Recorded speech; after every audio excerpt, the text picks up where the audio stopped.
What's going on, guys? This video is all about how my side hustle makes me $1,000 a month being a real estate photographer. If you're someone who's really good at taking photos and wants to find a side hustle that can bring in some extra cash, then make sure to hit the subscribe button because I'm going to be diving deeper into this topic in some future videos. Okay, so what is it that I do exactly?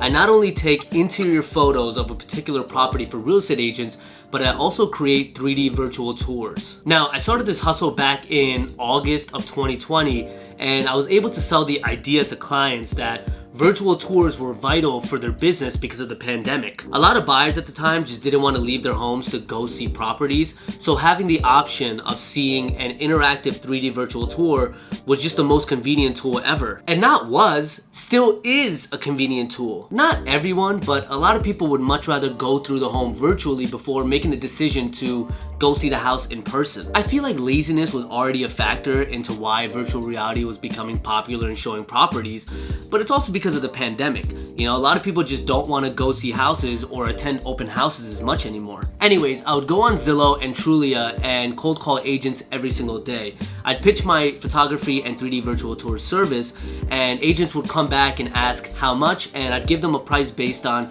how big the property is and how long it would take me to complete the process, as well as edit the photos. Now, don't get me wrong, even though I make $1,000 a month now, I still face rejections every single day. Not everybody wants your services. You know, as you keep calling people, you'll face rejections and eventually just grow thick skin. And you'll understand that it's all a numbers game at the end of the day. I mean, I'll admit though, like the first few months, you know, I'd make a couple hundred here, maybe like 400 here on a good month, but you know, over time, as I kept building up clientele, I didn't really need to make calls anymore. You know, I would just have loyal clients who would call me whenever they had a listing go up. I'll give you an example. At first, for a 1,500 square foot home, I would charge $100 for the photos and $100 for the virtual tour. But nowadays, that price could go up to $300 for the photos and another $200 for the virtual tour because I have some experience under my belt. Now, I know you're asking how long does it usually take to complete this process, right? So a good example is a 2,000 square foot home. It usually takes me about an hour to get the photos shot and then another hour for the virtual tours. So all in all, about 2 hours, and then maybe another 2 hours to edit all of the photos and then send it over to the client. So we're talking $500 for a 4 to 5 hour job. That's $100 per hour. That's amazing. Now you might also be asking, what cameras do I use? You don't need the most expensive cameras to take the photos. I actually use the Canon M50, the same camera I use to take these YouTube videos, but I realized that the stock lens that comes with the camera isn't really that good for real estate photos. You need something wide angle, so I went ahead and bought this wide angle lens for my camera, which costs about $400. Now also keep in mind that that $400 that I spent, I saved up after working on a couple projects on that side hustle. Now you do need a 3D camera. I started off with an affordable $400 Ricoh Theta V. This camera gets the job done. Trust me, later on I thought about upgrading to the Ricoh Theta Z, which was like $1,000, but you don't even need to. This honestly gets the job done. Now this side hustle also does come with a monthly expense. You do need to pay for a Matterport membership. Now, Matterport is a service or the program that you would use to create these 3D virtual tours. You could do it for free. You get 5 spaces, so 5 different tours. But then after that, you would have to pay about $70 for 25 spaces. So as of now, I pay $70 a month. And one other expense that might come up is I pay another $12 a month for Dropbox. This is to actually store all of those edited photos so I can send it over to the client.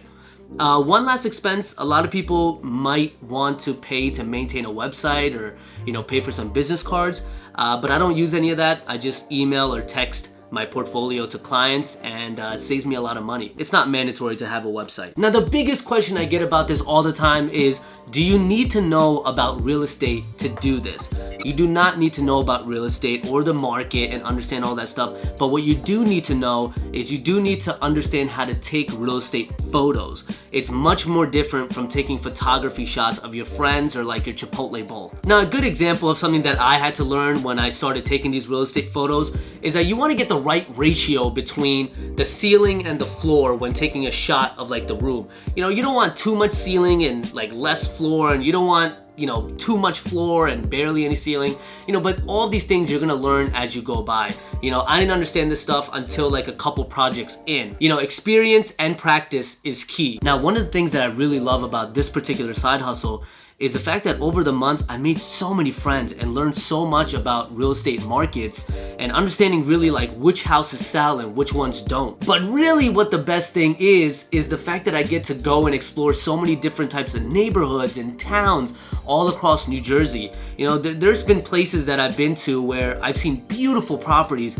in the most randomest neighborhoods that I've never even knew existed before. Now, one thing I really want to leave with you guys before I end this video is do not chase after the money. And that applies to any job, big or small. Focus on building relationships and satisfying your clients. The money's always gonna follow if you just enjoy what you do and make your clients happy. If you've seen my previous video on making cold calls, I would literally tell clients that I would work for them for free for our first listing. I just recently started a virtual touring business. I don't want to charge you a dime off here. I don't want to charge you anything, but it's just a way for me to build my portfolio on my website. And the reason as to why I did that was I just wanted to show them that I could do a good job, and it was really up to them to come back and book me for our next project. People do want to pay you for your hard work, and the ironic thing is that sometimes when I would be working with a client, I would tell them that this project is free, and they'd be like, no, please take my $100, please, just take it. So I say that to say, money will come. Just enjoy the hustle itself. Just have fun with it. Find new ways that you can make your pictures pop out and try to just bring the highest quality service to your clients, right? And build relationships with those clients. Really get to know them, understand why they chose real estate as a career. And you never know, you might get convinced, right? Like you might ditch the photography lane altogether and just become an agent overall, right? That's just what happened to me. Anyways, that's a quick video on how I make an extra $1,000 a month doing a side hustle of being a real estate photographer. I hope you enjoyed this video, and if you did, make sure to hit the like button, make sure to share it with a friend who's looking for a side hustle themselves, and also make sure to subscribe because I'm going to be diving a little bit deeper into this topic overall, and I'll be posting more cold call videos to give you a live example of how I try to find these clients in the first place. I hope you enjoyed this video, and make sure to subscribe. My name is Akhil. See you guys next time. Peace.